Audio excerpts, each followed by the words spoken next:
paz do Senhor Jesus a todos. Estamos mais uma vez aqui com a lição de número 11 da nossa Escola Bíblica Dominical. Estarei fazendo um resumo desta aula. Espero que todos os irmãos gostem e acompanhem a nossa aula, o nosso estudo. Vamos aqui para o tópico 1, um salmo sobre a palavra de Deus. Este gigante Salmo 119 é uma joia preciosa que nos ajuda a compreender os efeitos da palavra de Deus para a vida do homem. O Salmo de número 119 contém ensinamentos profundos a serem medidos diariamente. O Salmo de número 119 é o poema mais longo da Bíblia. É a oração mais longa, é o acróstico mais longo, é o capítulo mais longo, ele fica no centro da Bíblia e fala sobre a Bíblia. O salmo mais longo é um salmo sobre salmos. O capítulo desafiador da palavra de Deus é um capítulo sobre a palavra. O capítulo cobre todos os aspectos da vida, sucessos, fracassos, vitórias, derrotas, prosperidade e adversidade. E mesmo assim, é quase todo uma oração. Olha quanta coisa nós estamos aprendendo sobre o Salmo de número 119. Quanta informação em um só salmo. Vamos para o tópico 1.1, Salmo acróstico. O Salmo acróstico, o Salmo 119 é um acróstico na modalidade abecedário. O salmista organiza as 22 estrofes, dividindo-as em conformidades com as letras do alfabeto hebraico.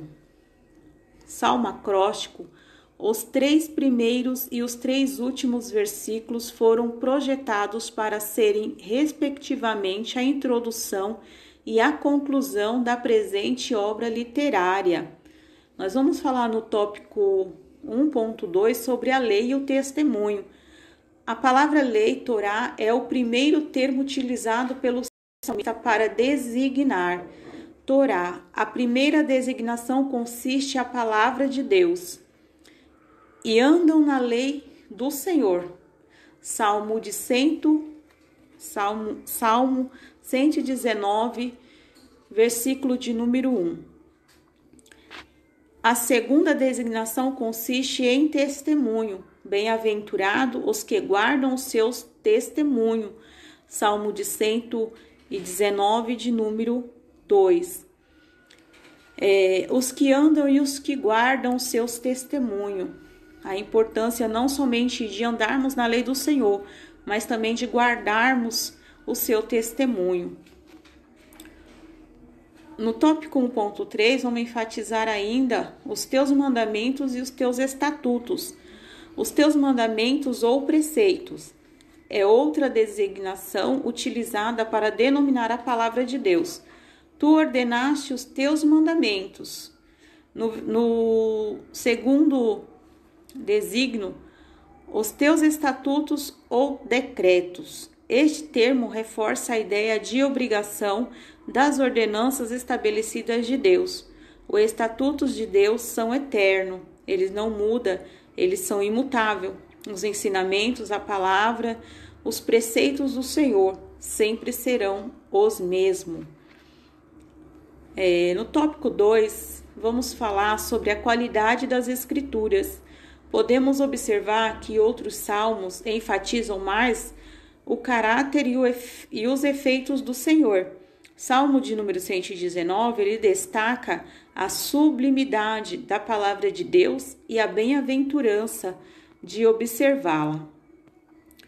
No tópico 2, algumas qualidades das Escrituras. O salmista procura descrever algumas qualidades das Escrituras que atestam a sua excelência, que é a justiça, que ela é justiça, que ela é doce e que ela é a verdade. Vamos aqui para o tópico 2.1, vamos enfatizar aqui a qualidade, justiça. Uma das qualidades da lei do Senhor é a justiça. Bem sei eu, ó Senhor, que os teus juízos são justos e que segundo a tua fidelidade me afligiste. O salmista afirma que que o juízo de Deus está amparado na legalidade e na legitimidade. Na legalidade, fala de seguir determinados procedimentos. Na legitimidade, fala de observar determinados valores. Ainda sobre a justiça, podemos ter lei que tem legalidade, leis que seguem os procedimentos, mas não tem legitimidade, pois não observa os valores da sociedade em que foram inseridas.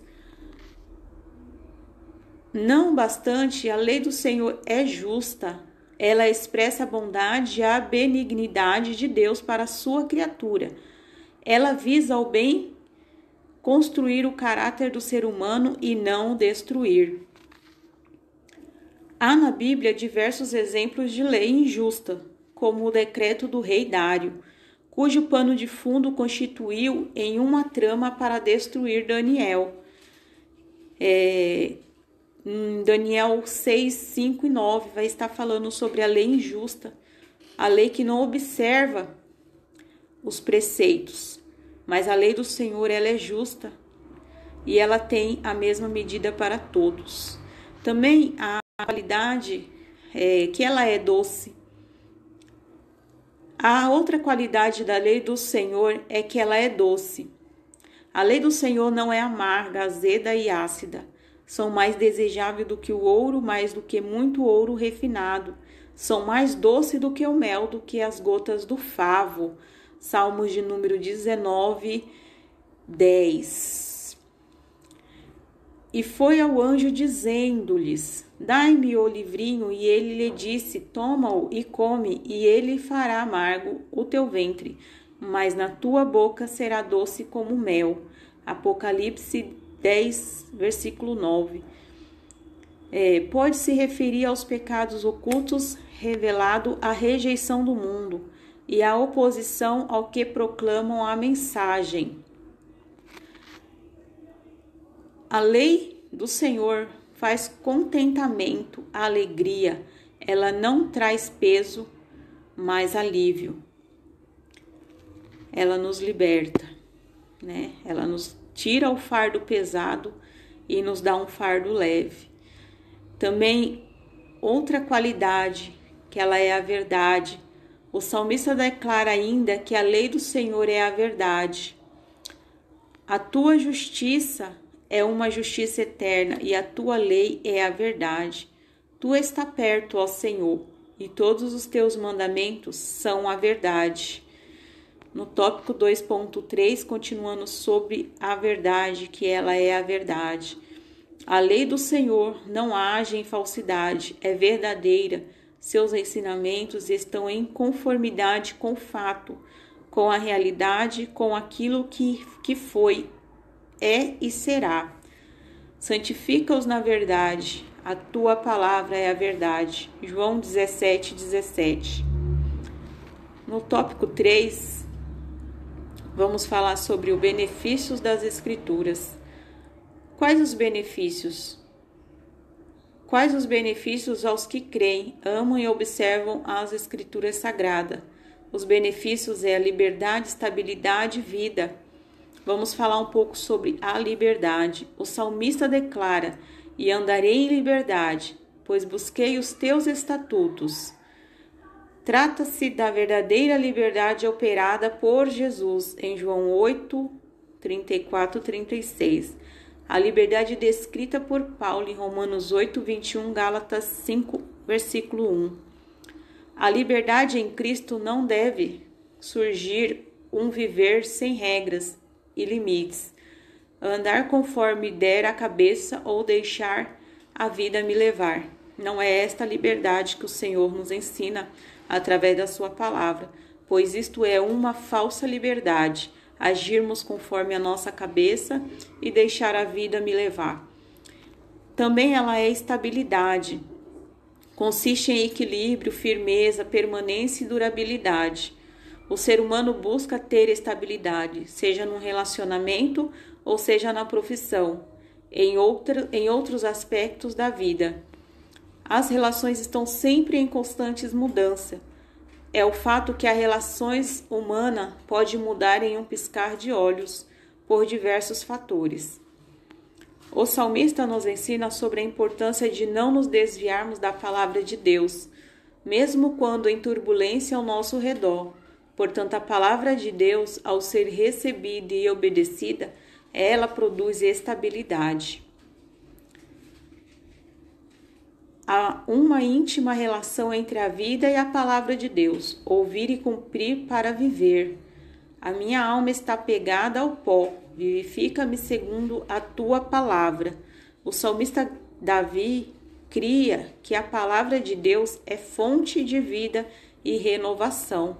E nós também devemos crer dessa maneira na palavra de Deus, que ela é vida e ela é renovação, restauração para as nossas vidas. Tópico 3.3, plena palavra proferida por Jesus. Lázaro saiu da sepultura.